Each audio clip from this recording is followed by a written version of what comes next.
तो चलिए फ्रेंड्स, शुरू करते हैं आज की अपनी क्लास को। और आज की इस क्लास में हम एक अपना प्यारा सा नए नवेला, सुंदर सा और खतरनाक सा टॉपिक लेके आ रहा हूँ, बेसल 3। यस बेटा, मैंने बोला खतरनाक सा टॉपिक, तो यस सच में ये टॉपिक इतना आसान नहीं है, ये टॉपिक काफ़ी खतरनाक है। लेकिन इस खतरनाक से टॉपिक को आपके लिए बहुत ही इजी मैं बनाने वाला हूँ। वीडियो में शुरू से लेके एंड तक बने रहना। ये टॉपिक एकदम ऐसा आ जाएगा कि कोई भी आपसे बेसल 3 के ऊपर कुछ भी क्वेश्चन पूछेगा ना भाई, आप झटके से जवाब दोगे कि भाई बेसल 3 ये है। बहुत ही सिंपल लैंग्वेज में, बहुत ही आसान तरीके से इस टॉपिक को मैं समझाने का प्रयास करूंगा। और पेपर में इसके ऊपर कोई भी क्वेश्चन आएगा, गारंटीड आप उस क्वेश्चन को करेंगे और पेपर में मार्क्स लेके आएंगे।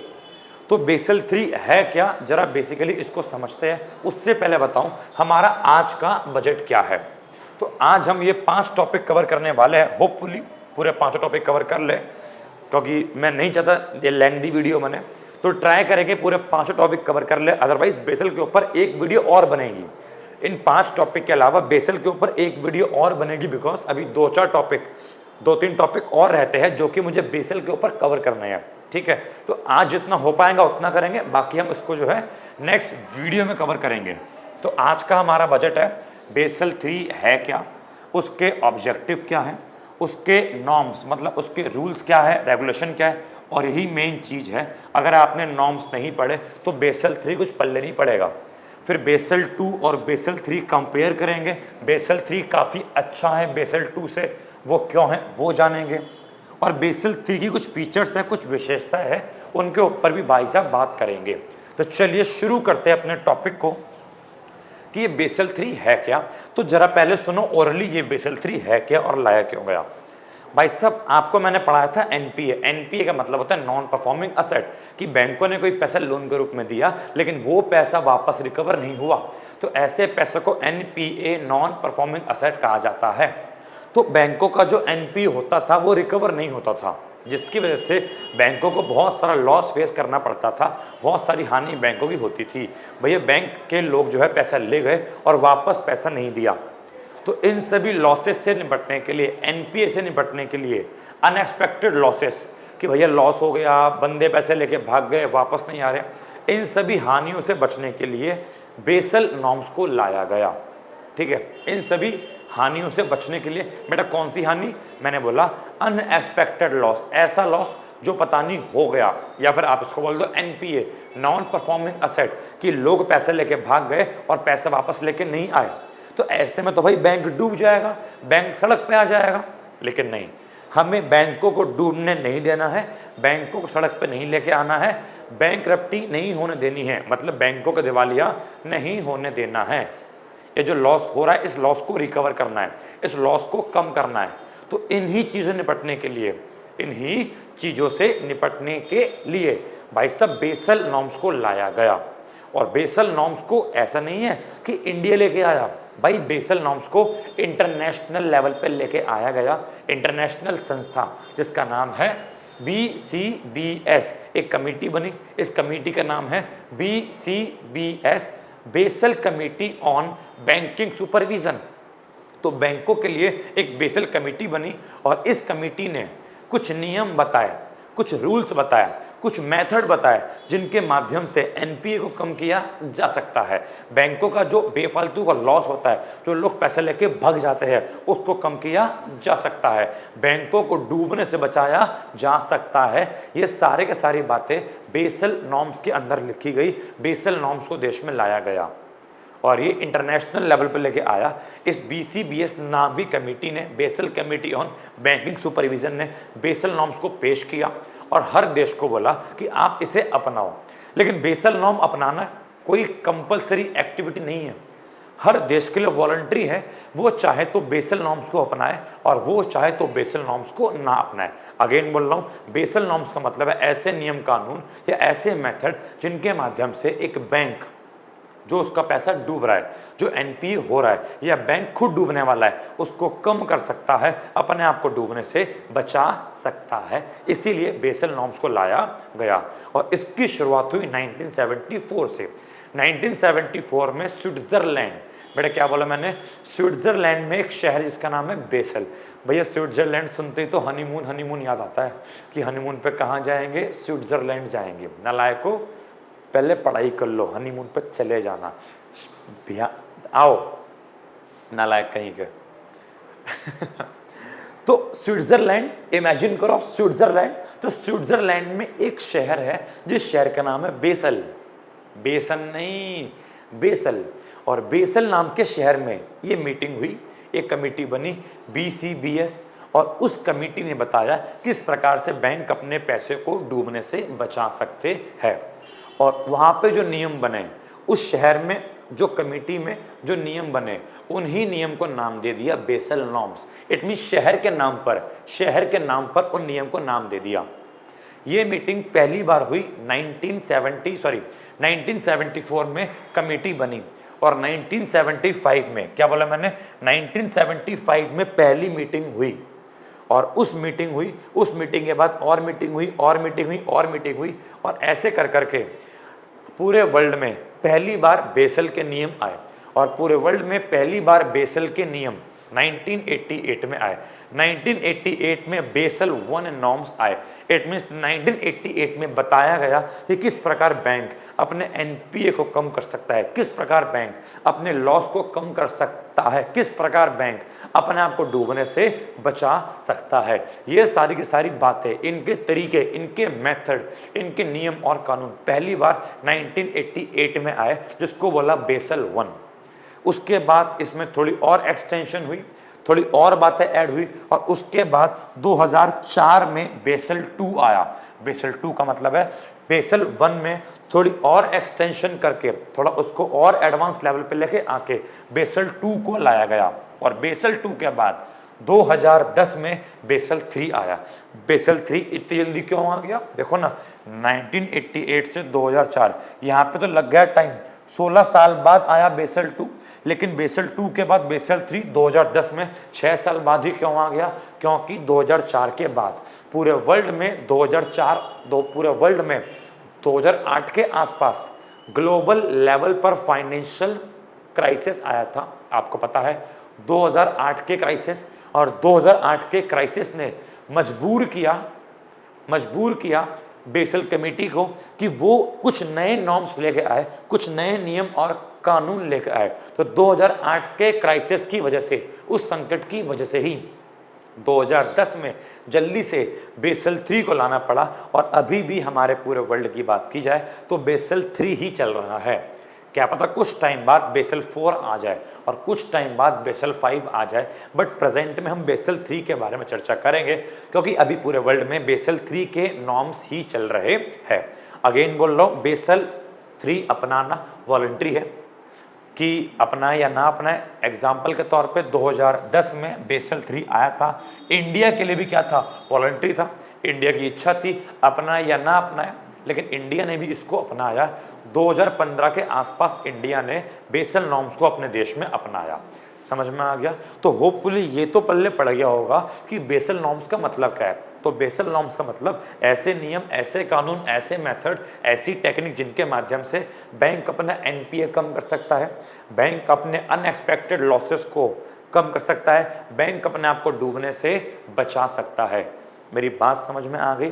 तो आइए एक बार इसको पढ़ते हैं। तो क्या लिखा है, द बेसल कमिटी, जिसका नाम क्या है, BCBS, इसका फुल नाम है Basel committee on banking supervision. तो Basel committee was establish by governor of central bank of the 10 countries at the end of 1974। 1974 के एंड में 10 देश के गवर्नर आपस में मिले, चाय पर बैठे और चाय पर बैठ के चर्चा करी कि यार एक काम करते हैं, पूरे वर्ल्ड के लिए कुछ नियम और कानून को बनाते हैं ताकि पूरे वर्ल्ड में सभी बैंकों का भला हो सके। तो बैंकों का भला करने के लिए 10 देश के गवर्नर आपस में बैठे और बेसल कमेटी की शुरुआत करी।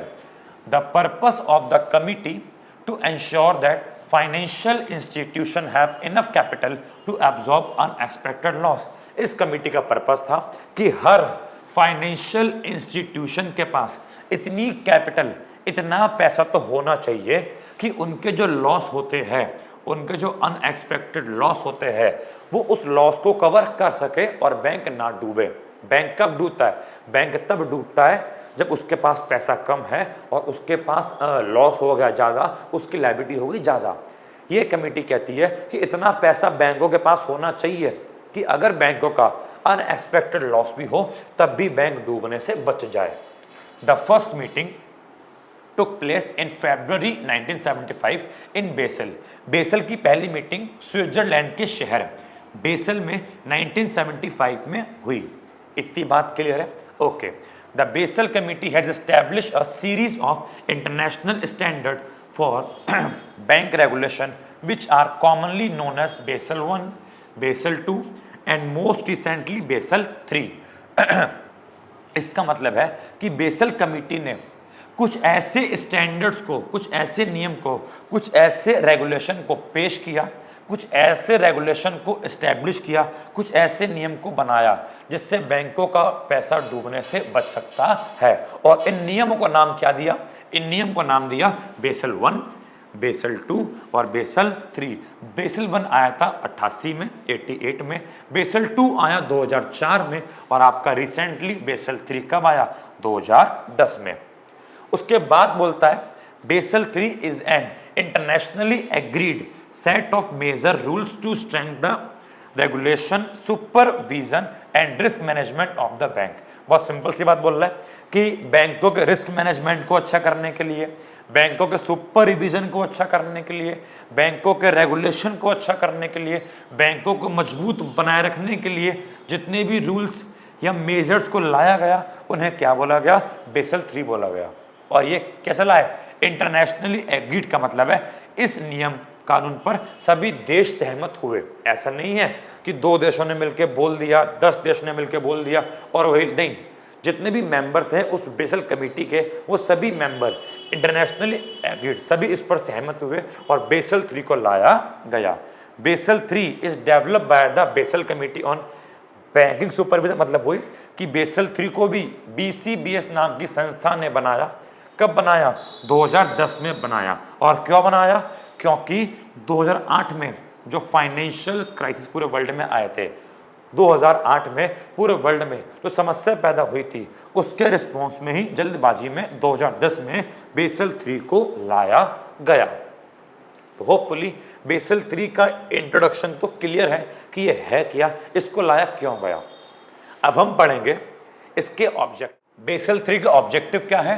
पहला, improve bank stability to absorb losses या शॉक्स, कि बैंक जिस भी लॉस को एब्जॉर्ब करते हैं, जिस भी हानि को एब्जॉर्ब करते हैं, उसको और इंप्रूव किया जाए। बेसल I और बेसल II में भी बैंक जो है अपने लॉसेस को एब्जॉर्ब करते थे। एब्जॉर्ब करने का मतलब है कोई भी लॉस हुआ, कोई भी NPA हुआ तो बैंक उसको रिकवर कर लेता था, उसको एब्जॉर्ब कर लेता था, लेकिन उसी को अब और इंप्रूव किया गया बेसल III के अंदर।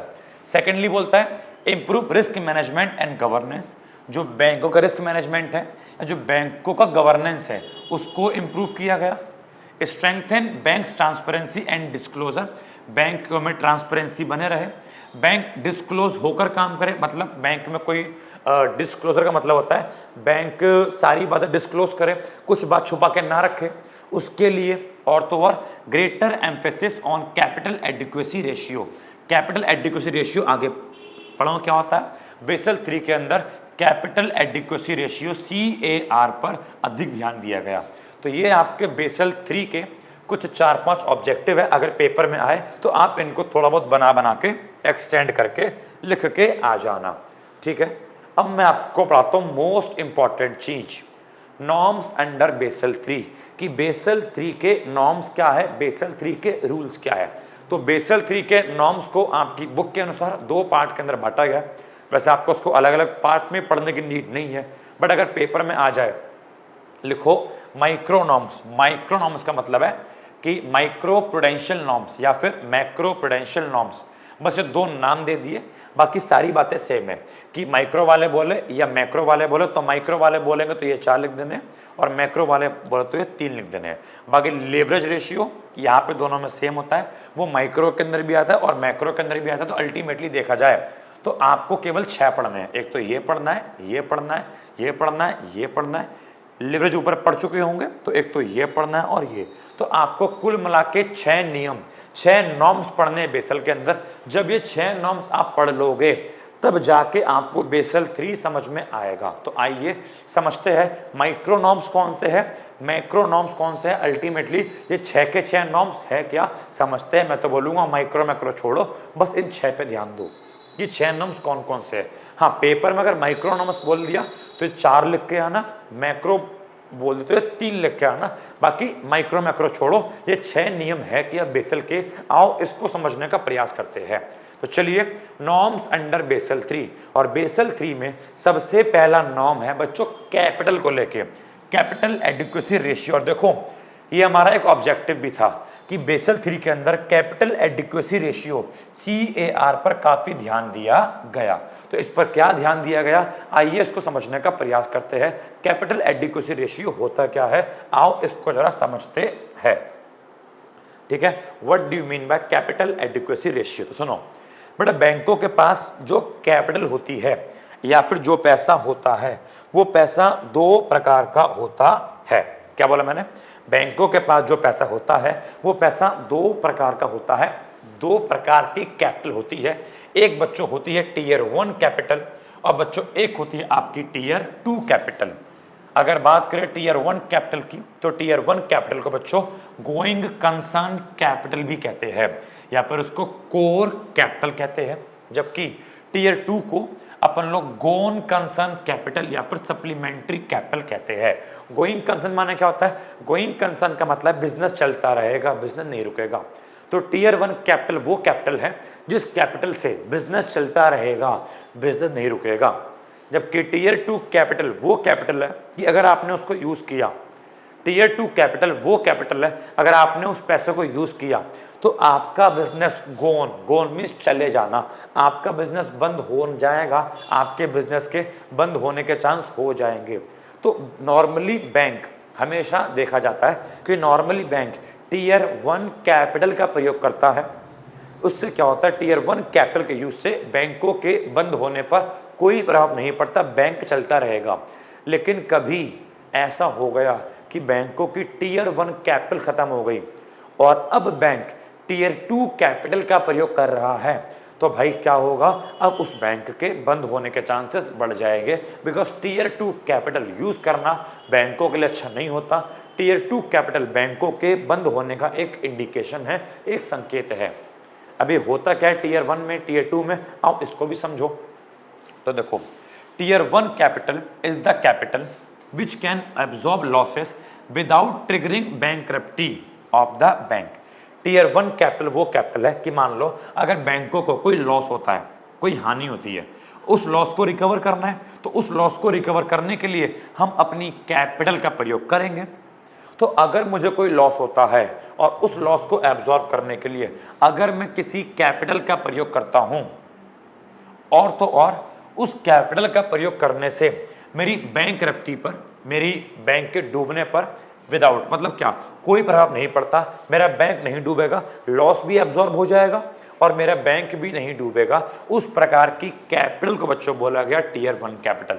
एग्जाम्पल के तौर पे equity share capital. Yes, equity share वाला पैसा, इक्विटी शेयर वाला पैसा बेटा बैंकों का पैसा बन जाता है, क्योंकि बैंकों को वो पैसा वापस नहीं करना होता। अब मान लो कि लोगों ने बैंकों के इक्विटी शेयर खरीदे, तो इक्विटी वाला पैसा बैंक को वापस नहीं करना होता, तो बैंक उस इक्विटी वाले पैसे को, बैंक उस इक्विटी वाले पैसे को अपने लॉस को रिकवर करने में लगा सकता है। समझ में आ गया, क्योंकि वो पैसा इक्विटी शेयर होल्डर को वापस नहीं करना होता। डिबेंचर वाला पैसा या प्रेफरेंस शेयर वाला पैसा वापस करना होता है, वो बैंकों के लिए एक प्रकार का लोन होता है, उसको वापस करना होता है। अगर बैंक उस पैसे का यूज करेगा तो वापस क्या करेगा, तो याद रखना इक्विटी वाला पैसा बैंकों को वापस नहीं करना होता। अगर लॉस हो भी जाए तो इक्विटी वाले पैसे से अगर बैंक लॉस रिकवर करता भी है तो कोई टेंशन वाली बात नहीं है, बिकॉज इक्विटी वाला पैसा वापस नहीं करना। तो इक्विटी किस में आता है, टीयर 1 कैपिटल में। ऐसे ही जनरल रिजर्व, बैंक ने क्या बनाया अपना जनरल रिजर्व, उसका यूज करेगा, कोई दिक्कत नहीं होती। Capital reserve arising due to sale of asset, bank के पास कोई संपत्ति थी उसने संपत्ति बेच दी, उसके पास जो पैसा आ गया उस पैसे से उसने लॉस रिकवर कर लिया, कोई दिक्कत नहीं है। ये टीयर 1 में आता है। ये वो पैसा है जिनको मैं यूज करूंगा और बैंकों के बंद होने पर कोई प्रभाव नहीं पड़ेगा। लेकिन बच्चों एक होता है टीयर 2 कैपिटल। ये वो कैपिटल है विच विल एब्जॉर्ब लॉस, जो लॉस तो एब्जॉर्ब करेगा but only in a situation of liquidation of bank. लेकिन उस केस में बैंकों का लिक्विडेशन हो जाएगा, बैंकों को बंद करना पड़ जाएगा। इसमें क्या आता है? Preference share capital. Yes, preference share वाला पैसा भाई वापस करना होता है। अगर मैं उसका यूज करूंगा तो वापस क्या करूंगा? फिर बैंक बंद करना पड़ेगा, सारी संपत्ति बेचनी पड़ेगी, तब जाके मैं भाई साहब का पैसा वापस कर पाऊंगा। प्रेफरेंस शेयर कैपिटल टियर 2 में आता है। अनडिस्क्लोज रिजर्व, ऐसे रिजर्व जो बैंकों ने कभी डिस्क्लोज भी नहीं किए, छुपा के रखे, अगर उसका यूज करेगा तो इट मींस बैंक बहुत बुरी हालत में है, जिसकी वजह से बैंकों को अपने अनडिस्क्लोज रिजर्व का यूज करना पड़ रहा है। इट मींस क्या? बैंक बंद होने के कागार पे है। तो होपफुली टीयर 1 कैपिटल और टीयर 2 कैपिटल होता क्या है पल्ले पड़ गया होगा। टीयर 1 कैपिटल और टीयर 2 कैपिटल दोनों को मिलाऊंगा तो बच्चों बनती है बैंक की टोटल कैपिटल। इतनी बात समझ में आ गई? तो मैं यहां पे अगर लिख दूं टोटल कैपिटल तो इसका मैं क्या बोल दूंगा? इसको बच्चों बोल दूंगा T1 tier 1 capital plus T2 tier 2 capital. बताइए इतनी बात क्लियर है? ठीक है, चलिए अब जरा समझो आगे। अब कैपिटल एडुकेसी रेशियो होता क्या है, अब मैं आपको समझाने का प्रयास करता हूं। ठीक है, जरा मेरी बात को सुनना। उससे पहले आप जरा समझो एक बैंक के लिए असेट क्या होता है और बैंकों के लिए लायबिलिटी क्या होता है। ठीक है बेटा, जो बैंक है, बैंक जो लोन देता है, बैंक जो लोन देता है बेटा, वो लोन बैंकों के लिए एक प्रकार की असेट होता है। और बैंकों के पास जो बच्चों क्या आता है? जनता का पैसा, डिपॉजिट, वो बैंकों के लिए क्या होता है जी? वो बैंकों के लिए एक प्रकार की लायबिलिटी होता है। तो यहां पे सुनना, मैं असेट की बात कर रहा हूं। तो बैंकों ने जो भी लोन दिया उसको हम असेट कहते हैं, बिकॉज वो पैसा बैंक को वापस मिलेगा और इवन उस पर इंटरेस्ट भी मिलेगा। ठीक है, अब बच्चों मैं बात करता हूं इस असेट की। तो जरा देखा जाए, जो असेट होती है ये रिस्क वाली असेट है। रिस्क वाली क्यों? क्योंकि जो मैंने पैसा दिया उसमें रिस्क तो है, क्या पता पैसा वापस ना आए, क्या पता वो एनपीए बन जाए, क्या पता सामने वाला पैसा लेके भग जाए, मुझे ठेंगा दिखा दे कि लो नहीं कर रहा वापस। मेरी बात समझो, जो बैंक जो लोन देता है उसमें रिस्क होता है, लेकिन बैंक ने जो लोन दिया क्या उन सभी लोन में बराबर का रिस्क होता है? नहीं, सभी लोन में बराबर का रिस्क नहीं होता, रिस्क का लेवल अलग अलग होता है। जैसे कि अगर मान लो मैं एग्जाम्पल की बात करूं, बस एग्जाम्पल ले रहा हूं, इमेजिनरी हाइपोथेटिकल एग्जाम्पल, कि एग्जाम्पल के तौर पे मान लो कि बैंक ने गवर्नमेंट को लोन दिया, बैंक ने सरकार को लोन दिया। अब अगर बैंक सरकार को लोन देगा तो देखो, तो सरकार तो कहीं नहीं भागने वाली। अगर बैंक सरकार को लोन देगा, सरकार तो कहीं नहीं भागने वाली, सरकार तो ही पर रहेगी। तो सरकार वाले केस में क्या होता है जी? सरकार वाले केस में 0% रिस्क होता है, क्योंकि सरकार पैसा लेके नहीं भागने वाली। तो सरकार वाले केस में क्या होता है बच्चों? 0% रिस्क। ओके, दूसरी बात करते हैं।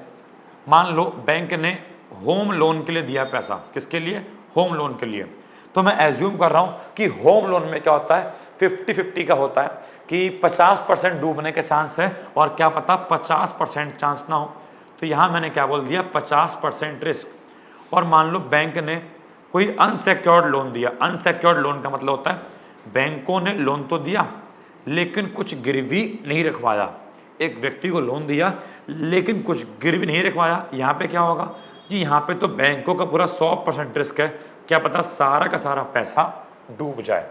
तो यहाँ पे क्या होता है? बैंकों जो लोन देती है उस लोन में अलग अलग लेवल का रिस्क होता है।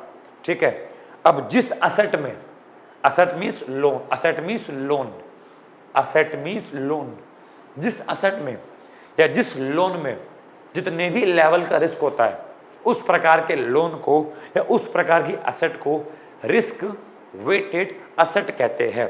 कि हमने कोई लोन दिया, अब उस लोन में कोई ना कोई रिस्क तो है, क्या पता वो रिस्क 100% का हो, क्या पता वो रिस्क 50% का हो, क्या पता वो रिस्क 0% का हो। तो ऐसे लोन को बच्चों बोलते हैं रिस्क वेटेड असेट। अब मैं बताता हूं कैपिटल एडिक्वेसी रेशियो होता क्या है, मैं इसको एक न्यूमेरिकल एग्जांपल से समझाना चाहूंगा। तो मान लो एक बैंक ने लोन दिया, ठीक है, यहां करता हूं मैं, ठीक है। मान लो कि भाई साहब एक बैंक ने लोन दिया, ठीक है, एक बैंक ने लोन दिया, ठीक है। किसको लोन दिया बेटा, मान लो बैंक ने गवर्नमेंट को लोन दिया, बैंक ने सरकार को लोन दिया, बैंक ने गवर्नमेंट को लोन दिया, बैंक ने सरकार को लोन दिया बेटा, मान लो कितने का, 50,000 का लोन दिया। उसके बाद बेटा मान लो बैंक ने एक होम लोन दिया, उसके बाद बेटा क्या करा, बैंक ने एक होम लोन दिया बेटा, मान लो बैंक ने होम लोन दिया 2 लाख का। और उसके बाद बेटा मान लो बैंक ने एक इंडिविजुअल को, एक इंसान को लोन दिया, और बच्चों वो लोन दिया 1,50,000 का, 1,50,000 का। बताओ टोटल बैंक ने कितना लोन बांटा, तो 2,50,000 और 50, टोटल बैंक ने 4 लाख रुपए का लोन बांटा। लेकिन क्या 4 लाख का 4 लाख डूबने का चांस है? नहीं, 4 लाख के 4 लाख डूबने के चांस नहीं है, क्योंकि हर प्रकार के लोन में एक अलग लेवल का रिस्क है। अगर देखा जाए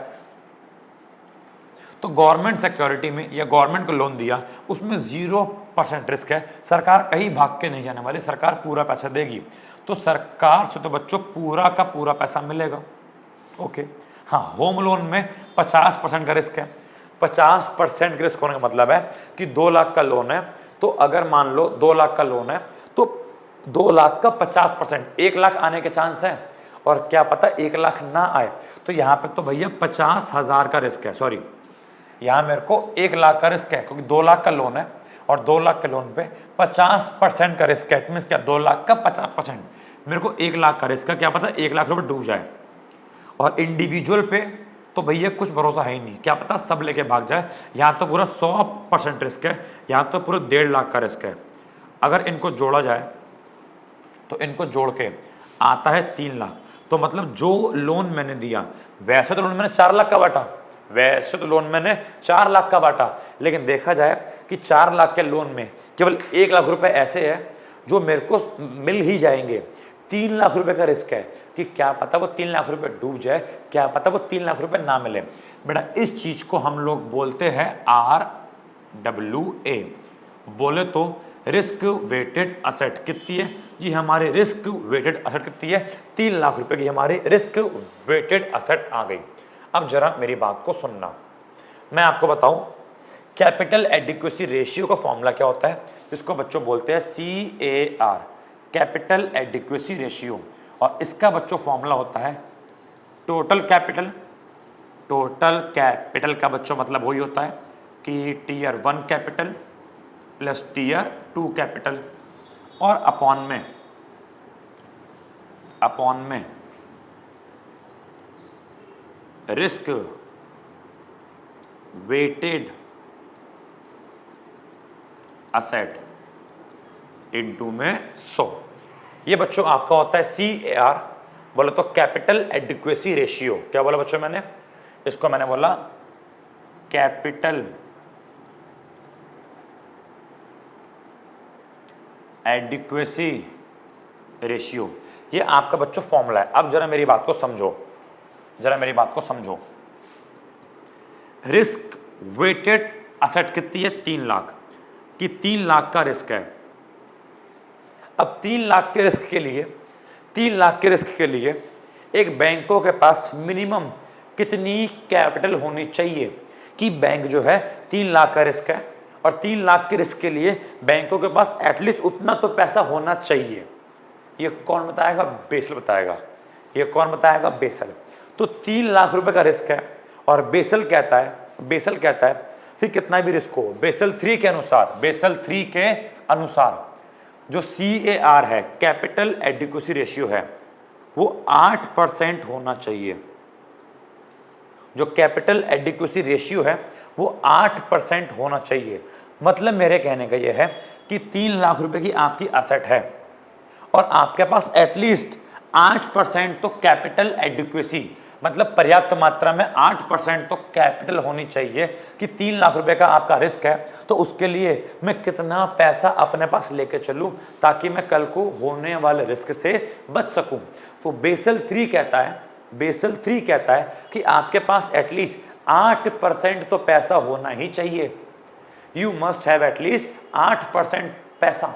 तो अगर 3 लाख का आपके पास रिस्क वेटेड असेट है और 8% आपको CAR रखना ही रखना है, 8% आपको CAR रखना ही रखना है, तो बताओ फॉर्मूले, अगर थोड़ी बहुत मैथ आती हो तो बताओ यहाँ पे कितना आना चाहिए, मैं कितनी कैपिटल रखूँ कि ये मेरा 8% बने, मैं कितनी कैपिटल रखूं कि ये मेरा 8% बने। तो 3 लाख का अगर मैं 8% निकाल लूं तो 8 या 24, कहने का मतलब ये है कि 24,000 रुपये अगर आप कैपिटल के रूप में रखोगे, 24,000 रुपये अगर आप कैपिटल के रूप में रखोगे, अगर आपका 3 लाख रुपए का रिस्क है, तो उस केस में आपका CAR कैपिटल एडिक्वेसी रेशियो 8% आ जाएगा।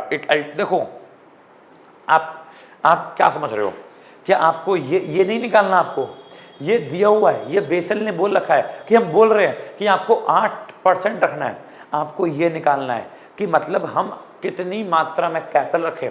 तो अगर मैं एक बैंक हूं और 3 लाख रुपए का रिस्क मेरे पास है, तो बेसल के अनुसार मेरे को 8% मतलब एटलीस्ट 24,000 रुपये तो मेरे को अपने पास रखने ही पड़ेंगे ताकि मैं इस 3 लाख के रिस्क को कवर कर सकूं। अब आप बोलोगे 3 लाख का रिस्क है, ये 24,000 कवर कैसे होगा? अरे 3 लाख का रिस्क है, इसका मतलब ये थोड़ी कि वो 3 लाख का ही हो जाएगा।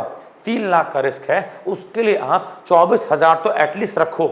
और ये केवल इतना नहीं है, अभी तो पहला केस है, ये पहला नॉन पढ़ रहे हैं, अभी 24,000 के अलावा और भी बातें इसके अंदर ऐड होगी। ये कितना है? 24,000, अभी और भी बातें ऐड होगी, ये बढ़ बढ़कर और हो जाएगा। तो 3 लाख रुपए के लिए आप इतना सारा पैसा अभी और बढ़ेगा, इतना सारा पैसा रख रहे हो तो वो ठीक है, that is your capital adequacy ratio. बताओ पल्ले पड़ गया? तो आपको ये निकालना होता है 24,000 कैसे आया, आपको ये निकालना है। और ये 8% किसने बोला है? बेसल ने। अच्छा सुनो, बेसल ने बोला रखो 8%, बेसल ने सभी बैंकों को बोला, बेसल ने सभी बैंकों को बोला कि 8% एटलीस्ट आपके पास कैपिटल होनी चाहिए। लेकिन आरबीआई कहता है हम तो एक कदम आगे बढ़ेंगे, और आरबीआई ने इंडिया में क्या रखा है? आरबीआई ने इंडिया में क्या रखा है कि सभी बैंक अपनी कैपिटल एडिक्वेसी रेशियो 8% नहीं 9% रखेंगे। इसका मतलब आरबीआई बेसल से भी तेज चल रहा है। बेसल ने बोला कम से कम 8 रखो, तो आरबीआई बोलता है इंडिया में कम से कम 9% रखो। इट मीन्स आरबीआई हमें और सेफ्टी प्रदान कर रहा है, 8% के बजाय हमें 9% रखने की बोल रहा है। That is your capital adequacy ratio. Hopefully होता क्या है, पल्ले पड़ गया होगा। ठीक है, तो आओ यहां वापस आ जाओ। तो यहां पे लिखा है capital adequacy ratio is an important major of safety and soundness for bank because it serve as buffer और कुशन फॉर एब्जॉर्बिंग लॉस। ये बोलता है कैपिटल एडिक्वेसी रेशियो बैंकों की सेफ्टी के लिए और साउंडनेस के लिए बहुत इंपॉर्टेंट है, क्योंकि अगर कोई भी लॉस होता है तो उस लॉस को एब्जॉर्ब करने के लिए CAR capital adequacy ratio cushion की तरह काम करता है या फिर बफर की तरह काम करता है, कि बफर या कुशन की तरह ये उस लॉस को पोंछ लेता है, उस लॉस को एब्जॉर्ब कर लेता है। इसी रेशियो को, कैपिटल एडिक्वेसी रेशियो को बच्चों CRAR भी कहते हैं, बोले तो capital to risk weighted asset ratio भी कहते हैं। बेसल 3 के अनुसार जो CRAR है वो बैंकों को एटलीस्ट 8% रखना चाहिए, लेकिन आरबीआई बोलता है, हमारे देश में आरबीआई बोलता है कि आरबीआई कमर्शियल बैंकों को बोलता है कि आप कम से कम मिनिमम ऑफ टोटल कैपिटल, आप कम से कम 9% तो रखो। इसको शॉर्ट में बोलते हैं MTC, minimum of total capital, कि आप कम से कम 9% रखो। इंडिया में 8% बोला बेसल ने, हम रखेंगे 9%। अगर थोड़ा मैं और डिटेल में जाऊं तो 8% के अंदर जो टीयर 1 है, टीयर 1 में आपको रखना है 6% और टीयर 2 में रखना है 2%। क्या बोला मैंने? 8% के अंदर भी टीयर 1 कैपिटल 6% होनी चाहिए और टीयर 2 कैपिटल 2% होनी चाहिए। और अगर मैं और गहराई में जाऊं तो टीयर 1 के अंदर भी एक होती है इक्विटी वाली कैपिटल। आपने देखा है कि टीयर 1 के अंदर मेन क्या होता है, टीयर 1 के अंदर मेन क्या होता है, इक्विटी वाला पैसा, और फिर बाकी होता है अदर, रिजर्व वाला पैसा, कैपिटल रिजर्व, वो अलग चीज है। मेनली तो टीयर 1 के अंदर मैं बोलूंगा इक्विटी वाला पैसा, इक्विटी शेयर्स वाला पैसा आता है। तो अगर मैं इसको बोलूं तो टीयर 1 में इक्विटी वाला पैसा कम से कम 4.5% रखना है। 4 मतलब अल्टीमेटली इस 8% कैपिटल में से एटलीस्ट 4.5% कैपिटल तो इक्विटी वाली होनी चाहिए, और उसके अलावा 1.5% कैपिटल आपकी अदर होनी चाहिए, तब जाके आपका 6% टीयर 1 वाली कैपिटल बनेगी। और उसके अलावा 2% उठाएंगे, उसके अलावा 2% पैसा टीयर 2 से उठाएंगे। टीयर 2 में कम क्यों रखा, टीयर 2 में इसलिए कम रखा क्योंकि इसको तो छेड़ना ही नहीं है। अगर टीयर 2 वाला पैसा छेड़ोगे तो बैंकों के डूबने के चांस है, बैंकरप्टी के चांस है। तो टीयर 2 में कम रखा 2%, 6% पैसा टीयर 1 से उठाएंगे, और टीयर 1 के अंदर भी 4.5% पैसा इक्विटी वाला और 1.5% पैसा अदर वाला। बताओ आपको इतना पल्ले पड़ गया। ये था आपका बेसल नॉर्म का पहला टूल कि बेसल नॉर्म के अंदर हमको कैपिटल एडुकेसी रेशियो कम से कम 8% रखना है, ठीक है। और इंडिया की बात करें तो इंडिया में इसको कम से कम 9% रखना है। उसके बाद जरा देखिए सेकंड आपका आता है capital conservation buffer. Capital conservation buffer है क्या, आओ इसको भी समझने का प्रयास करें। What do you mean by capital conservation buffer. तो जरा मेरी बात सुनो, 8% के अलावा इस बार बेसल 3 में एक नई बात और आई। ये बेसल 3 में नया ऐड हुआ है, पहले नहीं था, ठीक है। ये नया ऐड हुआ है बेसल 2 में या बेसल 1 में। कैपिटल कंजर्वेशन बफर CCB या फिर CCB नहीं था। अब मेरी बात सुनो है क्या, 8% पैसा मेंटेन करने के अलावा 8% पैसा मेंटेन करने के अलावा एक बात और बोली गई, और वो ये बोला गया कि 2.5% पैसा और मेंटेन करो कि 8% कम पड़ जाएगा, 8% पूरा नहीं पड़ेगा। एक काम करो 8% के अलावा 2.5% पैसा और मेंटेन करो, 2.5% कैपिटल और मेंटेन करो कि कल को कुछ बैंक में अनहोनी होती है, बैंक में लॉस वगैरह होता है और मान लो वो 8% कम पड़ गया तो क्या करोगे। तो एक काम करो 8% के अलावा 2.5% और मेंटेन करो। इट मीन्स कैपिटल के ऊपर एक और कैपिटल लगा दी, 8% तो है ही, उसके ऊपर 2.5% और मेंटेन करो। और सुनो वो 2.5% कहां से लाओगे पैसा, उसे 2.5% कैपिटल कंजर्वेशन बफर मेंटेन करना है, वो कहां से आएगा। तो किसको पकड़ो, इक्विटी वालों को पकड़ो। अरे भाई इक्विटी वाला पैसा अपना पैसा, क्योंकि इक्विटी वाला पैसा उसने शेयर खरीदा तो उसको अब पैसा वापस नहीं करना। इक्विटी वाले पैसों को ये अपना पैसा मानते हैं भाई बैंक वाले, कंपनी वाले, उनको वापस नहीं करना होता। क्यों नहीं करना होता भाई, डिबेंचर थोड़ी है, लोन थोड़ी है। तो एक काम करो ना, इक्विटी वाले को लूटो। जो 2.5% पैसा मेंटेन करना है वो भी कहां से उठाओ, इक्विटी शेयर कैपिटल से 2.5% उठाओ और उसको CCB में मेंटेन करो। तो 8% के अलावा 2.5% और मेंटेन करना है। तो अल्टीमेटली देखा जाए 8% के अलावा अगर 2.5% और मेंटेन करेंगे तो कुल मिला के 10.5% मेंटेन कर रहे हैं भाई साहब, 10.5% मेंटेन कर रहे हैं पैसा, कि इतना तो होना ही चाहिए बैंकों को डूबने से बचाने के लिए। तो क्या बोलता है, the capital conservation buffer was introduce to ensure that bank have an additional layer of usable capital, कि बैंकों के पास कैपिटल की एक लेयर और होनी चाहिए। 8% तो है ही है, एक लेयर अगर और हो जाएगी तो अच्छी बात है ना भाई, बैंक डूबने से बच जाएगा, ठीक है। That can be drawn down when losses are incurred, और इसका यूज हम कब करेंगे, जब हमारे लॉसेस हो रहे होंगे, जब बैंकों के घाटे हो रहे होंगे, तब हम इसको ड्रॉन डाउन मतलब क्या, तब हम इसका यूज करेंगे। The buffer is set at 2.5% of total risk weighted asset। इसका मतलब वही हो गया कि जो भी आपकी टोटल रिस्क वेटेड असेट है, हमारी कितनी थी 3 लाख, तो 3 लाख का आपने 8% तो मेंटेन किया ही किया। अब एक काम करो इस 3 लाख का 8% के अलावा 3 लाख का अब 2.5% और मेंटेन करो। 3 लाख का 8% तो आपने CAR मेंटेन किया, कैपिटल एडिक्वेसी रेशियो। अब इस 3 लाख का 2.5% और मेंटेन करो तो क्या बन जाएगा आपका? तो वो आपका बन जाएगा कैपिटल कंजर्वेशन बफर, जिसको हम टोटल रिस्क वेटेड एसेट पर कैलकुलेट करते हैं। और ये पैसा कहां से आएगा? अब ये 2.5% पैसा मेंटेन करना है तो 2.5% पैसा कहां से निकालूंगा? टीयर 1 में से। और टीयर 1 में भी कहां से? टीयर 1 में भी कहां से? अदर वाले से नहीं, टीयर 1 में भी कहां से?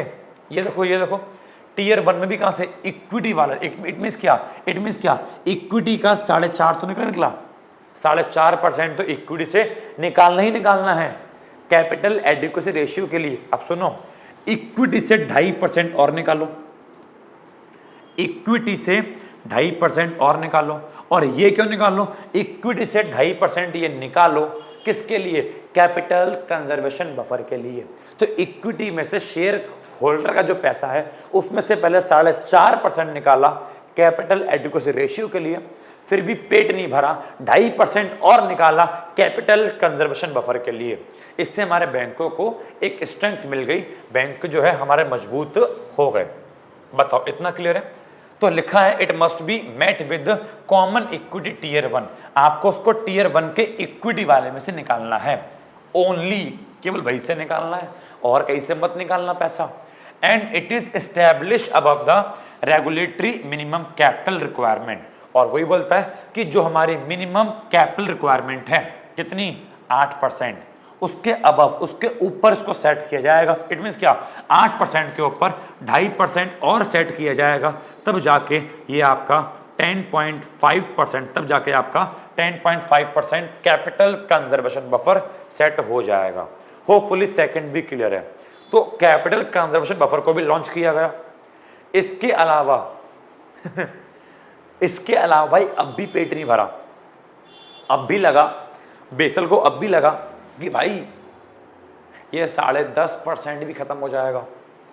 बेसल को अब भी लगा कि 8% मेंटेन किया, उसके लिए चलो थोड़ा और मजबूत करते हैं, 2.5% और मेंटेन किया। लेकिन बेसल को अब भी लगा कि ये 2.5% भी खत्म हो जाएगा। भाई साहब उसके ऊपर बेसल एक और लेयर लेके आया, एक और एडिशनल लेयर लेके आया, जिसका नाम रखा काउंटर साइकिल कैपिटल बफर, कि भाई इसको भी ऐड करो। और इसको भी क्या बोला? 2.5%। इट मीन्स 10.5% पे 2.5% और ऐड करो भाई साहब। ये कह रहा है इट मीन्स कुछ ज्यादा ही मजबूत नहीं बना रहे, कुछ ज्यादा ही बैंकों को अंदर से मजबूत बना रहे हैं। भाई इतना पैसा मेंटेन करो, कल को डूबेगा तो इतना सारा पैसा है। That is counter cycle capital buffer. तो ये क्या था? ये सेकंड वाले का कैपिटल कंजर्वेशन बफर, इसी का एक्सटेंशन है, इसको और एक्सटेंड कर दिया और काउंटर साइकिल कैपिटल बफर लेके आए। इसको बोला गया CCCB। CCCB तो क्या बोलता है? CCCB क्या है? एक एक्सटेंशन है कैपिटल कंजर्वेशन बफर का, CCB का। आगे बोलता है CCCB is intended to protect the banking sector against losses that could be caused by cyclical systematic risk increasing in the economy। ये बोलता है जब इकोनॉमी में साइक्लिकल सिस्टमैटिक रिस्क होता है, साइक्लिकल सिस्टमैटिक रिस्क का मतलब वही है जब इकोनॉमी के ट्रेड साइकिल में चेंज होता है, बूम, रिसेशन, डिप्रेशन, और उसकी वजह से जब कुछ ज़्यादा ही बैंकों के लॉस होने लग जाते हैं, तो ऐसे लॉस को रिकवर करने के लिए हम एक एडिशनल कैपिटल और लेके आ गए, जिसका नाम क्या रखा? CCCB counter cycle capital buffer. The CCCB varies between 0 to 2.5%। अब ये समझो, जो CCCB है ये इच्छा है, कोई बैंक चाहे तो उसको रखे 0 और कोई बैंक चाहे तो मैक्सिमम इसको 2.5% रख सकता है, कोई कंपलसरी नहीं है। ये देखो, ये कंपलसरी है, ये वाला कैपिटल कंजर्वेशन बफर कंपलसरी है, 2.5% रखना ही पड़ेगा। लेकिन ये वॉलंटरी है, कोई बैंक चाहे तो उसको ना रखे, इसको रखे 0, और कोई बैंक चाहे तो उसको पूरा 2.5% रखे। तो इसको 0 से 2.5% के बीच मेंटेन किया गया। और सुनो इसका पैसा कहाँ से आएगा? तो 2.5% मेंटेन करना है, ये वाला पैसा कहाँ से लाए? तो अपना एक ही सहारा इक्विटी वाले को पकड़ो। तो अगेन इक्विटी शेयर वालों को पकड़ा कि तुम्हारा पैसा फ्री कहाँ है, तुमको वापस नहीं करना हमें। तो अगेन बैंकों ने इक्विटी वाले को पकड़ा और वहां से बोला कि जो triple C B counter cycle capital buffer maintain करना है, उस पैसे को भी हम कहां से मेंटेन करेंगे, उस पैसे को भी भाई साहब इस इक्विटी वालों से मेंटेन करेंगे। इक्विटी वालों को आज इनका आज खून चूस लेंगे, आज इक्विटी वालों कच्चा खा जाएंगे। देख रहे हो, सारा का सारा पैसा मोस्टली इक्विटी वाले से ही मेंटेन कर रहे हैं, क्योंकि इस पैसे को वापस नहीं करना होता। अगर बैंक डूब जाएगा, क्या इक्विटी वालों को पैसा वापस मिलेगा? कुछ नहीं मिलता। मेरे पास भी एक कंपनी के शेयर थे, शेयर है सिंटेक्स कंपनी, शायद आप जानते भी होंगे। अबे टंकी नहीं, एक कंपनी भी है, मैं शेयर मार्केट में खरीदता हूँ। तो मेरे पास भी सिंटेक्स कंपनी के 20,000 रुपये के शेयर है, लेकिन सिंटेक्स कंपनी क्योंकि बंद हो गई है तो मुझे कुछ भी नहीं मिला। 20,000 रुपये के मेरे शेयर थे, इक्विटी शेयर थे, सिंटेक्स कंपनी बंद हो गई, मेरे पूरे 20,000 रुपये डूब गए, मुझे कुछ भी नहीं मिला। समझ में आ गया? तो इक्विटी वालों को पैसा नहीं मिलता तो वही से उठा लो पैसा, उन्हें वापस तो करना ही नहीं है। तो लिखा है कि इसको भी हम कहां से निकालेंगे, इस पैसे को भी CET1 कैपिटल, मतलब वही कॉमन इक्विटी टीयर 1 कैपिटल से इसको निकाला जाएगा। और 2.5% किसका? तो वही रिस्क वेटेड असेट का 2.5%, मतलब वही 3 लाख का 2.5% और निकालो, मतलब 8% देखो आप मेंटेन कर रहे हो, 8% तो आप मेंटेन कर रहे हो। इट मीन 24,000 तो बेटा आप मेंटेन कर रहे हो। उसके बाद 1 2 3 4 5 3 लाख का 0.2-0.5% आप 2.5 लाख निकालते हो तो आपने 7,500 डबल CB के नाम पर मेंटेन किया कैपिटल कंजर्वेशन बफर। और अब आप बोल रहे हो कि इस 3 लाख का again triple CB counter cycle capital buffer maintain करो, अगेन इस 3 लाख का 2.5%, मतलब क्या, अगेन 7,500 और मेंटेन करो। तो आपको लग रहा था कि 24,000 मेंटेन कर रहे, नहीं।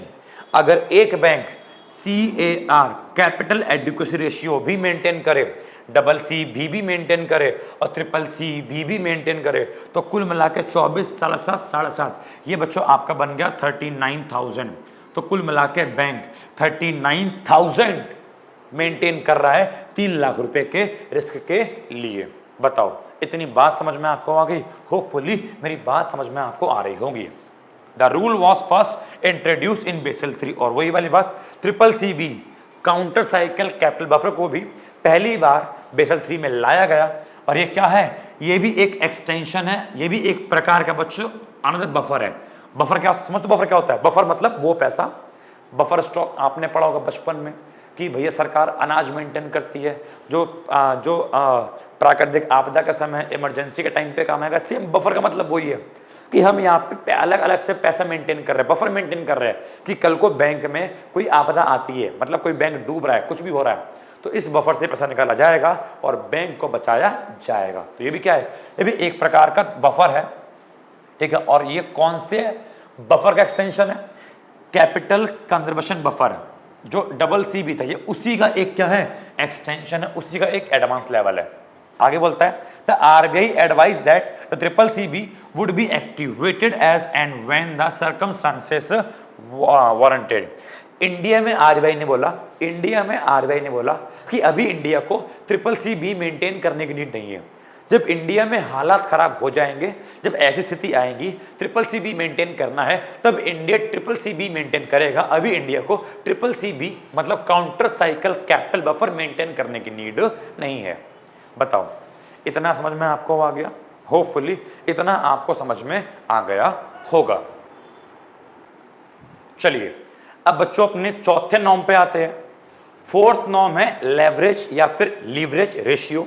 अब ये क्या होता है? लीवरेज रेशियो का बच्चों मतलब होता है बैंकों की टोटल असेट में उसकी कितनी कैपिटल है, और टोटल असेट का मतलब होता है लोन से। देखो वैसे लोन का मतलब वैसे प्रॉपर लोन नहीं होता, बैंकों की टोटल असेट का मतलब है जितनी भी बैंक की संपत्ति है, और मेजरली उसमें लोन होता है। नॉर्मली बैंकों की सबसे अधिक संपत्ति बैंकों का लोन होती है। बैंकों ने जो भी लोन दिया वो क्या है? बैंकों की असेट है, संपत्ति है। तो टोटल असेट में से कितनी कैपिटल है या मेंटेन करनी है, उसको बोला लेवरेज रेशियो। अब मेरी बात सुनो जरा ध्यान से। अब जरा ध्यान से मेरी बात सुनने का प्रयास करना और पैसा मेंटेन करो। मेरी बात सुनो, अब तक बैंक 39,000 मेंटेन कर चुका है, नहीं कर चुका? लेकिन अभी भी भाई कम पड़ रहा है। तो क्या बोला? लेवरेज रेशियो मेंटेन करो।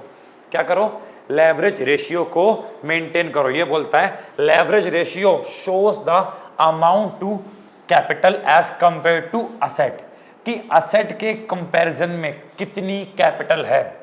और असेट बैंक में क्या होता है? Mainly loan.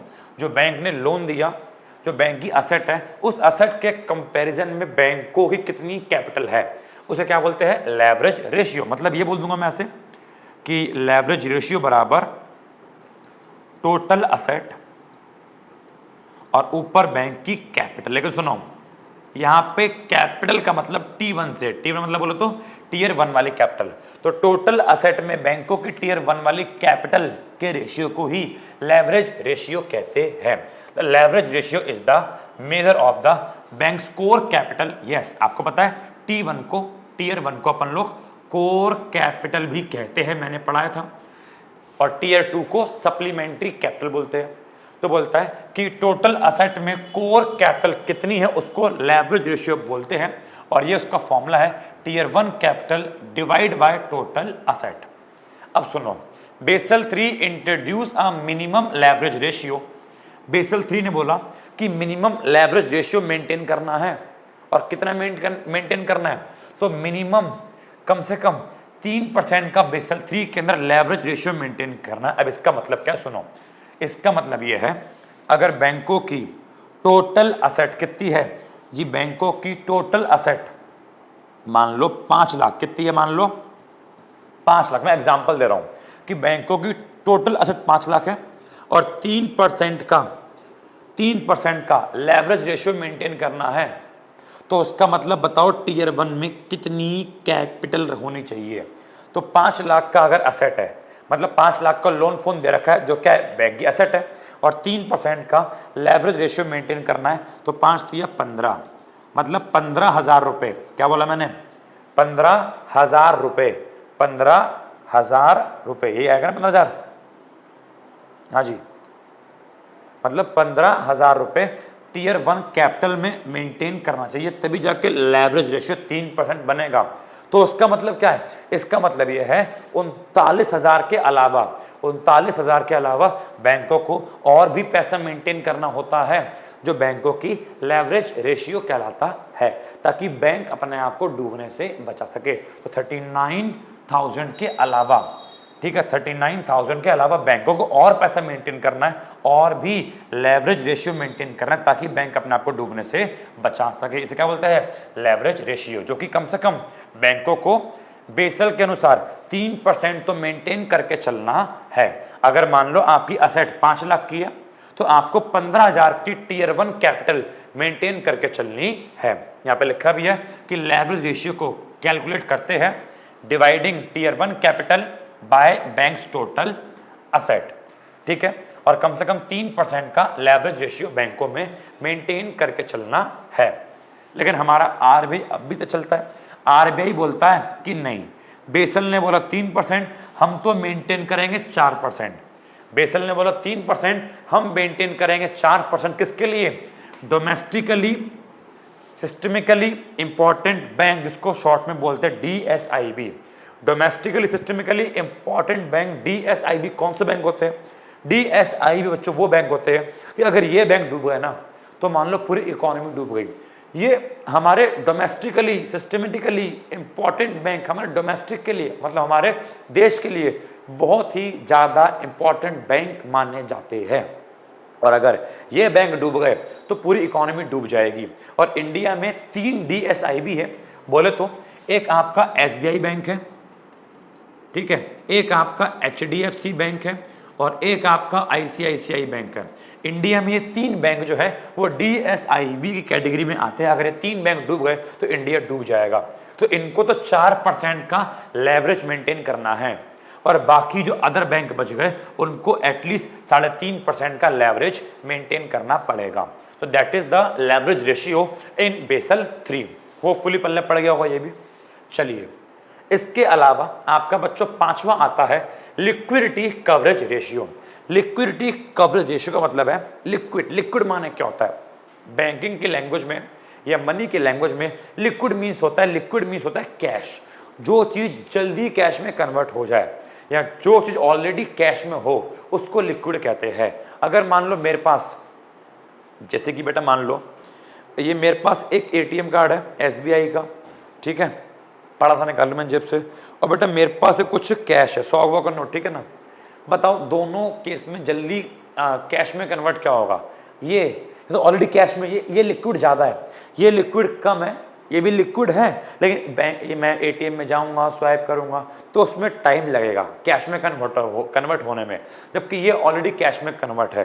तो लिक्विडिटी का मतलब होता है जो चीज़ हमारे पास कैश में अवेलेबल हो या जो चीज़ जल्दी ही कैश में कन्वर्ट हो जाए उसको बच्चे बोलते हैं लिक्विडिटी। तो सॉरी पेन गिर गया। तो बेसल 3 कहता है कि हमारे बैंकों के पास लिक्विड फॉर्म में भी पैसा होना चाहिए। कल को बैंक वगैरह डूब रहा है तो उसके पास लिक्विड फॉर्म के अंदर भी पैसा होना चाहिए, और लिक्विड फॉर्म में जितना भी पैसा रखा जाएगा उसको बोला गया लिक्विडिटी कवरेज रेशियो। शॉर्ट में इसको बोलते हैं एलसीआर। तो एलसीआर इंश्योर करता है कि बैंकों के पास एडिक्वेट मात्रा में, एक पर्याप्त मात्रा में unencumbered high quality liquid asset HQLA, ultimately बोलूंगा liquid asset, in short cash, Gandhi ji पैसा। तो एक बैंक के पास पर्याप्त मात्रा में लिक्विड होना चाहिए अगर वो बैंक अपने आप को डूबने से बचाना चाहता है, या फिर ऐसी एसेट होनी चाहिए तो जल्दी ही कैश में कन्वर्ट की जा सके, इमीडिएटली कैश में कन्वर्ट की जा सके, और उतना कैश होना चाहिए, उतनी एसेट होनी चाहिए कि वो 30 कैलेंडर दिन, मतलब 30 दिन तक चल सके। अल्टीमेटली मैं इन शॉर्ट बोलना चाहूंगा कि एक बैंक के पास बेसल 3 के नियम के अनुसार एक बैंक के पास इतना कैश होना चाहिए कि 30 दिन तक वो कैश आराम से चल सके, 30 दिन तक वो कैश आराम से चल सके। इट मीन्स क्या? शॉर्ट टर्म रिक्वायरमेंट पूरी हो सके, कि मान लो हमारा कल को पैसा नहीं आ रहा, का मतलब है जिनको भी लोन दिया वो लोग लोन को वापस नहीं कर रहे, वो लोग लोन लेके बैठ गए। अब मेरे पास जो कस्टमर आ रहे हैं जो अपना पैसा मांग रहे हैं उनको मैं पैसा कहाँ से दूं? तो मेरे पास एटलीस्ट इतना पैसा होना चाहिए कि अगर मेरे पास कस्टमर आए तो 30 दिन तक मैं उनको उनका पैसा दे सकूं, और बाकी मैं वहां से लोन रिकवर करता रहूंगा। ठीक है, समझ में आ गया? तो 30 दिन तक एक बैंक के पास पैसा, कैश में पैसा होना चाहिए अपने आप को बचाने के लिए। That is your LCR। ठीक है, ये एक प्रकार के बच्चों क्या है, ये एक प्रकार की शॉर्ट टर्म रिक्वायरमेंट है कि क्या बोलता है LCR enhance bank short term resilience. Resilience का मतलब होता है एबिलिटी टू एब्जॉर्ब लॉस या शॉक, की बैंकों के पास कम से कम 30 दिन तक का तो पैसा होना चाहिए उस लॉस या शॉक को एब्जॉर्ब करने के लिए। और अनएनकम्बर्ड मीन्स का मतलब होता है वो पैसा ऐसा होना चाहिए जो बैंकों का खुद का पैसा हो। मतलब ये ना हो कि 30 दिन का जो पैसा मेंटेन कर रखा है वो इसे लोन लेके मेंटेन कर रखा है, उस 30 दिन के पैसे को वापस करना पड़ेगा, नहीं। वो 30 मतलब वही वाली बात, वो 30 दिन का पैसा इक्विटी वाला होना चाहिए, वो इक्विटी वाला पैसा वापस नहीं करना पड़ता। समझ में आ गया? इट मीन्स अनएनकम्बर्ड का मतलब वो पैसा ऐसा होना चाहिए जिसका कोई मेरे ऊपर बर्डन ना हो, जो मेरे ऊपर एक लायबिलिटी क्रिएट ना करे। और HQLA means high quality liquid asset. तो HQLA मीन्स का मतलब एक ऐसी एसेट होता है जिसको हम इमीडिएटली और काफ़ी आसानी से कैश में कन्वर्ट कर सकते हैं बिना किसी लॉस ऑफ वैल्यू के। उसको मैंने कैश में कन्वर्ट किया और मेरा कुछ भी नुकसान नहीं हुआ और तुरंत कैश में कन्वर्ट हो गया, उस प्रकार की संपत्ति को HQLA high quality liquid asset कहते हैं। और इसका सबसे अच्छा एग्जांपल अपने आप में क्या है? इसका सबसे अच्छा एग्जांपल अपने आप में कैश है। कैश ऑलरेडी कैश में ही होता है। समझ में आ गया? तो LCR भी 30 दिन का LCR भी एटलीस्ट बैंकों को मेंटेन करके चलना पड़ता है। उसके बाद बोलते हैं, आखिरी है आपका, ये आखिरी नॉर्म है NSFR net stable funding ratio. देखो ये और ये सेम है, बस मैं इतना बोलूंगा, लिक्विडिटी कवरेज रेशियो LCR में आप 30 दिन का पैसा मेंटेन करते हो और NSFR के अंदर आप कम से कम 1 साल का पैसा मेंटेन करते हो। तो एनएसएफआर भी एक प्रकार का लिक्विडिटी रेशियो है कि यहाँ पे पैसा आपको लिक्विड फॉर्म में मेंटेन करना पड़ेगा। लेकिन आपका एलसीआर पीछे वाला ये शॉर्ट टर्म के लिए था और आपका एनएसएफआर ये बच्चों क्या होगा, आपका लॉन्ग टर्म के लिए पैसा होगा। तो एनएसएफआर का मतलब क्या है, it aims to promote resilience over a longer time horizon, कि एक बैंकों के पास इतना पैसा होना चाहिए कि वो लंबे समय के लिए अपने आप को मेंटेन कर सके। रेजिलियंस का मतलब क्या होता है, रेजिलियंस का मतलब होता है बच्चों एबिलिटी टू एब्जॉर्ब लॉस या शॉक, कि बैंकों के पास एक साल तक का लॉस वैसे बहुत ज़्यादा हो गया, एक साल का टाइम पीरियड, बट जैसा बोला गया है उसको वैसे फॉलो करना पड़ेगा। ठीक है। स्टेबल फंडिंग क्या होता है, stable funding is defined as types and amounts of equity and liability financing expected to be reliable source of fund over a 1 year of time horizon। इसका मतलब क्या है, स्टेबल फंडिंग का मतलब ऐसा पैसा होना चाहिए जो एक साल तक आपके पास रहे, वो एक प्रकार का रिलायबल सोर्स ऑफ फंड हो, कि आप एक साल तक के लिए पैसा मांग लो तो एक साल तक के लिए पैसा आपके पास रहे। कि मान लो आपने किसी इन्वेस्टर से, बैंक ने किसी इन्वेस्टर से, किसी व्यक्ति से, किसी अदर बैंक से एक साल के लिए पैसा मांगा, तो वो एक साल तक छेड़ना, अब एक साल तक अपना पैसा हमको दे रखे, बीच में आना जाए हमारा पैसा दो, अगर वो एक साल के बीच में पैसा मांगने आ जाएगा तो मेरा एनएसएफआर तो गड़बड़ रह जाएगा ना, क्योंकि मुझे एक साल तक मेंटेन करना है। तो वही बोल रहा है कि स्टेबल फंडिंग का मतलब होता है ऐसा पैसा जो आपका स्टेबल रहे, एक साल तक स्टेबल रहे, उसमें एक साल तक कोई छेड़खानी ना हो, वो वाला पैसा मेंटेन करना है। ये इसका फॉर्मूला होता है, आपको पता है, आप बीकॉम के बच्चे हो और आपको इतना डीप में जाने की नीड नहीं है, तो फॉर्मूला लिखा हुआ है। ठीक है, फॉर्मूला क्या कहना चाह रहा है, फिर बहुत लंबी कहानी हो जाएगी, बस फॉर्मूला जान लो। अवेलेबल स्टेबल फंड अपॉन में रिक्वायर्ड स्टेबल फंड, इनका रेशियो या तो 100% होना चाहिए या 100% से ज़्यादा होना चाहिए। ये एनएसएफआर का फॉर्मूला होता है। ये क्या कहना चाह रहा है, आपको उसको डीप में जानने की नीड नहीं है। तो यहाँ पे मैंने आपको बता दिया कि 6 नॉर्म्स, जो हमारे 6 नॉर्म्स है बेसल 3 के, बिल्कुल डीप में डिटेल में 6 नॉर्म्स को मैंने पढ़ा दिया। इन 6 नॉर्म्स के बेस पे ही पूरा का पूरा बेसल 3 डिपेंड है, पूरा का पूरा बेसल 3 इन 6 नॉर्म्स के ऊपर चलता है। और होपफुली ये 6 के 6 नॉर्म्स आपको अच्छे से क्लियर हो गए होंगे। अब मैं एक आखिरी टॉपिक कराऊंगा। फीचर्स तो मैं करवा नहीं पाऊंगा बिकॉज वीडियो लगभग 1 घंटे के आसपास हो गया है, फीचर्स तो मैं करवा नहीं पाऊंगा, लेकिन जो हमने 6 नॉर्म्स पढ़े अभी हमारे माइंड में बैठे हुए हैं, तो आइए इन 6 नॉर्म्स को एक बार जो है कंपेयर कर लेते हैं। बेसल 2 में क्या था, बेसल 3 में क्या है और आरबीआई ने क्या बोला। ठीक है, तो इनको एक बार जरा समझने का प्रयास करते हैं। और यहाँ पे क्या होगा, बेसल 2 और बेसल 3 का कंपैरिजन भी हो जाएगा और पेपर में एक क्वेश्चन बन जाता है। और ये क्वेश्चन आप ड्यू के बच्चे अगर है तो आपकी ड्यू की रीडिंग्स के अंदर भी ये क्वेश्चन लिखा हुआ होगा कि how Basel 3 is an improvement on Basel 2, कि बेसल 2 से अच्छा बेसल 3 कैसे है। तो आइए इसको मैं समझाने का प्रयास करता हूं। देखो, सबसे पहला मिनिमम टोटल कैपिटल 2RWA माने क्या, रिस्क वेटेड असेट, मतलब tier 1 tier 2 without CCB. CCB बोले तो कि अभी मैं नॉर्मल कैपिटल की बात कर रहा हूं, अभी मैं उसके अंदर कैपिटल कंजर्वेशन बफर की बात नहीं कर रहा। तो आपको पता है कि 8% मेंटेन करना है।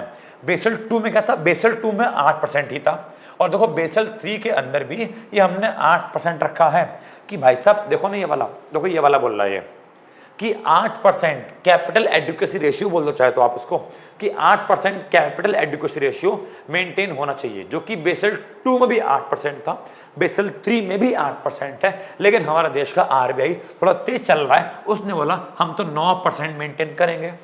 ओके, ये टीयर 1 और टीयर 2 का क्या था, कैपिटल एडिक्वेसी रेशियो। अगर मैं इस 8% को डिवाइड करूं तो बेसल 2 में क्या था, जो टीयर 1 वाली कैपिटल थी वो 4% थी, और टीयर 2 वाली क्या थी, वो भी 4% थी। जो 8% वाला पैसा था, 4% कहां से आएगा, टीयर 1 से, और 4% कहां से आएगा, टीयर 2 से। लेकिन बेसल 3 में चेंज किया गया, क्योंकि टीयर 2 वाला पैसा थोड़ा कम यूज करना चाहिए, अदरवाइज बैंक डूबेगा। तो बेसल 3 में चेंज लाए, और चेंज ये लेकर आए कि 6% तो हम रखेंगे क्या, टीयर 2 वाला पैसा, टीयर 1 वाला पैसा, और टीयर 2 में अमाउंट कम रखेंगे 2%। अब क्योंकि आरबीआई ने 1% एक्स्ट्रा लेके चल रहा है तो आरबीआई को 7% रखना पड़ेगा टीयर 1 में और अपना 2% रहेगा टीयर 2 में। तो देखो ना, ये 4 और 4 ये 8 बन गया, ये 6 और 2 ये 8 बन गया और ये 7 और 2 ये 9 बन गया। तो ये आपका बच्चों मैंने कैपिटल एडिक्वेसी रेशियो में कितना कितना मेंटेन करना है हमने बता दिया। अब डीप में आते हैं इस वाली चीज पे, इस वाली चीज पे आते हैं अपन लोग, ये वाला। या फिर एक काम करते हैं, मैं इसको यहाँ पे आपको लिख के समझाता हूँ ताकि आपको समझ में आ जाए। अब आपको ये भी याद होगा, अब आपको ये भी याद होगा कि टीयर 1 के अंदर भी एक तो था कॉमन इक्विटी टीयर 1, मतलब इक्विटी वाला पैसा। कौन सा वाला पैसा? इक्विटी वाला पैसा। और एक था टीयर 1 के अंदर अदर वाला पैसा। अब आपको पता है कि टीयर 1 की बात करें तो बेसल 2 में जो टीयर 1 कितनी थी? 4%। अगर बात करूं मैं बेसल 2 की, किसकी? बेसल 2 की, तो टीयर 1 आपकी 4% थी और इस 4% का मतलब है इक्विटी वाला पैसा 2% और अदर वाला पैसा 2%। लेकिन अगर बात करें बेसल 3 की तो यहाँ पे क्या है? जो टीयर 1 है और जो इक्विटी वाला पैसा है और जो अदर वाला पैसा है, टीयर 1 में इक्विटी वाला पैसा कितना रखा गया? टीयर 1 आपका 6% है, आपको पता होगा। बेसल 3 के अंदर टीयर 1 6% है और बेसल 2 में टीयर 1, देखो ना, बेसल 3 के अंदर जो आपका टीयर 1 है वो 6% है और यहाँ पे बोला गया कि 6% में से 4.5% इक्विटी वाला होगा और 1.5% कौन सा होगा? अदर वाला होगा। तो वही बोल रहा है कि minimum common equity in tier 1 के अंदर मिनिमम कॉमन इक्विटी बेसल 2 में 2% रखी गई, जबकि बेसल 3 में इसको 4.5% मेंटेन किया गया। बेसल 3 में इसको 4.5% मेंटेन किया गया। और तो आरबीआई तो हमेशा एक कदम आगे है, आरबीआई ने इसको 5.5% तक मेंटेन किया। बताओ, इतना क्लियर है? 1 2 3 4 बात तो क्लियर हो गई होगी। उसके बाद जरा देखो, कैपिटल कंजर्वेशन बफर की बात करें तो बेसल 2 में तो था ही नहीं, निल। बेसल 3 में इसको रखा 2.5% और आरबीआई ने भी इसे कितना रखा? आरबीआई ने भी इसको रखा 2.5%। ठीक है, अब बात करते हैं एक बार again minimum of capital to RWA। It means क्या? मिनिमम कैपिटल की अगर बात करूं तो उसमें टीयर 1 भी आएगा, टीयर 2 भी आएगा और सुनो, इस बार मैं CCB कैपिटल कंजर्वेशन बफर को भी ऐड करता हूं। तो बेसल 2 की बात करूं तो वो तो पहले भी 8% था और अब भी 8% है। क्यों? क्योंकि वहां पे कैपिटल कंजर्वेशन बफर 0 था। लेकिन सुनो, अगर बेसल 3 की बात करूं तो 8% तो क्या था? Without CCB। It means tier 1 और टीयर 2 की कैपिटल 8% थी और अगर उसमें CCB जोड़ दूं, मतलब अगर मैं उसमें कैपिटल कंजर्वेशन बफर को जोड़ दूं तो 8% पहले था, उसमें 2.5% अगर मैं CCB और जोड़ दूं तो कितना बन जाएगा? ये मेरी minimum capital with capital conservation buffer 10.5% बन जाएगी। और बात करें आरबीआई की तो उसके पास 9% था पहले, उसने 2.5% और ऐड किया, क्या? Capital conservation buffer. तो कितना बन गया? आरबीआई की मिनिमम कैपिटल कितनी बन गई? 11.5%। लेकिन इस कैपिटल के अंदर क्या शामिल है? कैपिटल कंजर्वेशन बफर शामिल है। उसके बाद अगर बात करते हैं काउंटर साइकिल कैपिटल बफर की, CCB की, तो बेसल 2 में निल था, नहीं था। बेसल 3 में 0 से 2.5% और आरबीआई ने भी सेम फॉलो किया, 0 से 2.5%। उसके बाद बात करें लेवरेज रेशियो की तो बेसल 2 में नहीं था, ये बेसल 3 में लॉन्च किया गया। कितना? 3%। और आरबीआई ने कितना बोला? हम रखेंगे 4%। लेवरेज रेशियो कितना था बेसल 3 में? 3%। लेकिन आरबीआई ने क्या बोला? हम रखेंगे 4% DSIB के लिए, डोमेस्टिक सिस्टमिकली इंपॉर्टेंट बैंक के लिए। ठीक है, उसके बाद LCR लिक्विडिटी कवरेज रेशियो, यहां पे नील आएगा, सॉरी नील आएगा। LCR क्या था? बेसल 2 में निल था, बेसल 3 में मेंटेन किया गया 30 डेज का LCR और आरबीआई ने भी क्या बोला? 30 डेज का LCR। और आखिरी NSFR net stable funding ratio, Basel 2 में ये भी नहीं था, इसको भी अभी लॉन्च किया गया, 1 साल का बेसल 3 में बोला गया और आरबीआई ने भी इसको 1 साल का ही मेंटेन करने की बोला। तो आपको खुद दिख रहा है कि बेसल 3 काफी ज्यादा अच्छा है बेसल 2 से। बेसल 2 में तो बहुत सारी बातें नील थी, बेसल 3 में बहुत सारी बातें नई नई ऐड ऑन की गई। समझ में आ गया? तो यस, हम बोलेंगे कि बेसल 3 एक इंप्रूवमेंट है बेसल 2 के ऊपर। तो पेपर में ये वाला क्वेश्चन आए तो टेबल बनेगी और उस टेबल को आप एक्सप्लेन करेंगे, हर एक पॉइंट को आप एक्सप्लेन करेंगे। पहले ये था, अब ये हो गया, पहले ये था, अब ये हो गया। होपफुली आप एक्सप्लेन तो करना जानते होंगे, बस टेबल बना के इसको एक्सप्लेन करना, आपको पूरे मार्क्स मिल जाएंगे। बाकी आपके वीडियो में आपके नोट्स में मैं इसका एक्सप्लेनेशन दे दूंगा। समझ में आ गया? तो आज हम इतना ही करेंगे। वीडियो सच में लेंथी हो चुकी है, 1 घंटे से शायद ऊपर की वीडियो बन चुकी है। ठीक है, नेक्स्ट क्लास में हम पढ़ेंगे क्या, इसके फीचर्स के बारे में जानेंगे और भी हम 2-4 बातें बेसल के ऊपर जानेंगे। होपफुली बेसल जितना मैंने पढ़ाया भाई बहुत मन से पढ़ाया और आपको समझ में आ गया होगा। मैं रिक्वेस्ट करता हूं अगर समझ में आया है बेसल 3 जितना मैंने पढ़ाया अच्छे से, तो प्लीज़ वीडियो में ज़रूर कमेंट करना कि भैया मज़ा आ गया, समझ में आ गया। ठीक है, और वीडियो को लाइक कीजिए, शेयर कीजिए, सब्सक्राइब भी कीजिए मेरे चैनल को। ठीक है, मैं भी थक गया हूँ, रात के इस समय 10:15 बज रहे भाई। मैं तुमको रात को इस समय 10:15 तक पढ़ा रहा हूँ। ठीक है, चलो तो ठीक है, आज के लिए इतना काफ़ी है। Thank you so much, bye bye, God bless you, take care. चलिए।